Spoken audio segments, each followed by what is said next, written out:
Hey, what's up, everyone? This is Tony from PhaseZero Fitness, and today I wanted to give you new trainers some tips for conducting a fitness assessment.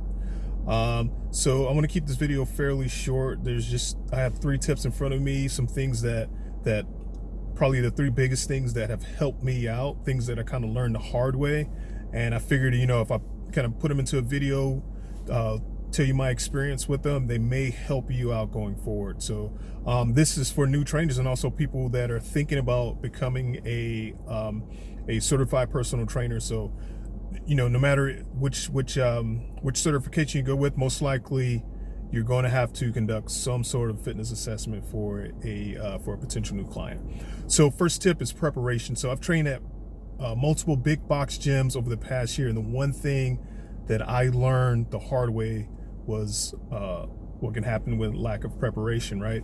Not preparation from a knowledge sense, but the small stuff like, the paperwork, the pre-planned exercises, backup exercises, just in case, you go out to the floor and there's a piece of equipment that you would like to use, and maybe there's another trainer on it, you know what I mean? Maybe there's a member that's on it mid-set. I've never been really big on kicking people off of equipment.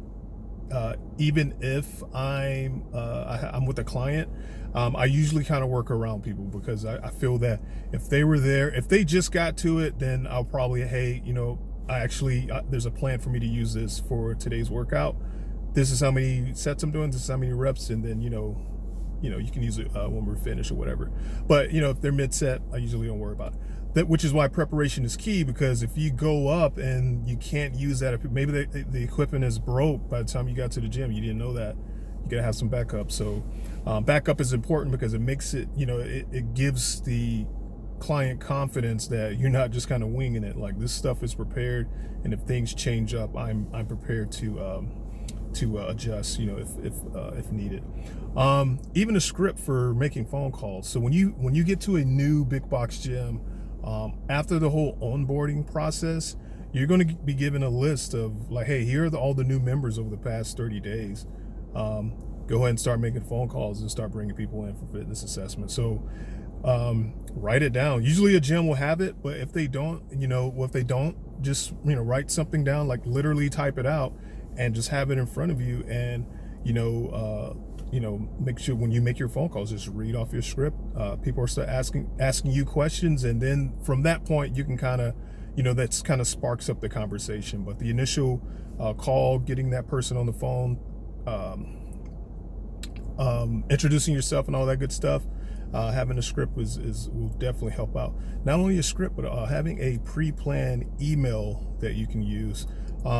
I'll take like let's say if I got a group of like 20 people, I'll blind CC all 20 email addresses with, this is who I am, this is I'm one of the trainers at whatever, pick a gym, here's what a fitness, and I'll go into kind of in depth, just nothing too crazy. It's a pretty small email, but give them a better idea of what a fitness assessment is, because I'm easily over 70 to 80% of the new members that I've seen at the bigger gyms, a lot of them don't even know what a fitness assessment is. And to be honest with you, when they're signing them up, a lot of that stuff kind of goes, I want to say goes pretty fast, but people are not really listening. You might have a person that they're just trying to come in, they just want to get this membership so they can start working out, and then they completely forget that they were offered a free fitness assessment, which is where the trainers come in to make the calls.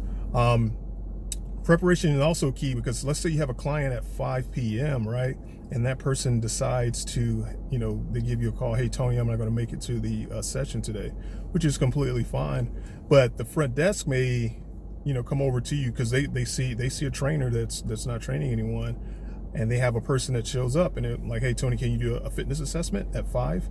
Like, yeah, and if you're prepared, you shouldn't have any issues, while that person's filling out the par queue, going in and hand jamming and some exercises real quick, and next thing you know, you got a full fitness assessment for a person that showed up at the last minute. So your preparation on the front end will definitely make sure you're ready for anything, even a last minute cancellation or a last minute assessment. My second tip is keeping things basic and concise. I added this one because it's another thing that I learned the hard way when I first started. Um, as trainers, we're real passionate, right? And the moment someone asks us about training, a lot of times we may overwhelm people with just this overload of information, which is what I was doing for a while, because I would notice that I was like, man, that seems like a pretty good fitness assessment. Why wasn't I able to close that person as a new client? It's because what it come to find out, one of the things that I was doing is I was just giving these people too much information, right? So think about it. You have a fitness assessment with someone at 6 p.m. This person is leaving their day job. They're coming to the gym to meet up with you for an assessment. Next thing you know, you're hitting them with all these different terms and these different exercises. They already had a long day. Now they're just kind of like, you know what, I'm good. This sounds like too much, right? So keep it basic, concise, hit the major points, expand on things that you see as a major concern for a particular individual, but, hit those points and keep moving forward. An hour ago, typically the FAs last for an hour. That seems to be the standard across the board. So, and that 1 hour can fly by pretty fast if you subtract the time you spend at the end to go over prices.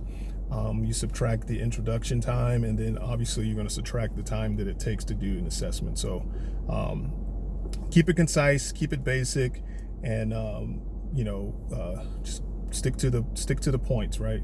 Keep it very brief for them. If there's anything you don't really need to go into too much, really expand on too much, don't even worry about it. All right, my third and final tip is understanding that the fitness assessment can be the deciding factor between you and a potentially taking on a new client, right? When I first started training, I treated the fitness assessment like it was its own entity, completely separate from the selling. And I found myself putting together, again, a pretty good assessment, but not being able to close the sale at the end. As a new trainer, you have to realize that the fitness assessment starts at the front desk and ends with you potentially having this person on as a new client. Treat every fitness assessment. This is my recommendation. Treat every fitness assessment like that person is already your client, right? From when you meet them at the front desk, checking in with them prior to the assessment, when you're going through the actual exercises, whatever you choose for, the push, the pull, or whatever. I speak to these people as if, hey, I'm your trainer, right? This is how it will feel for you to have me as your trainer. And if you stick to that, and you're putting together a good assessment, you should be okay in terms of setting yourself up for the discussion at the end where, the pricing and all that good stuff is going to come up. So give them constant, concise and honest feedback throughout the entire assessment. And even if you don't close the sale, that person should leave with a better understanding of themselves from a physical standpoint. Again, my three biggest tips for new trainers: preparation, keeping it basic and concise, and tie the assessment into the process of selling.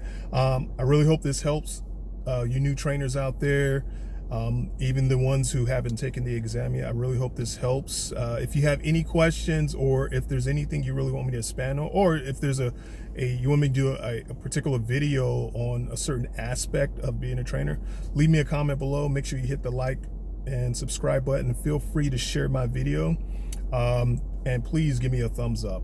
Thanks again. PhaseZero Fitness out.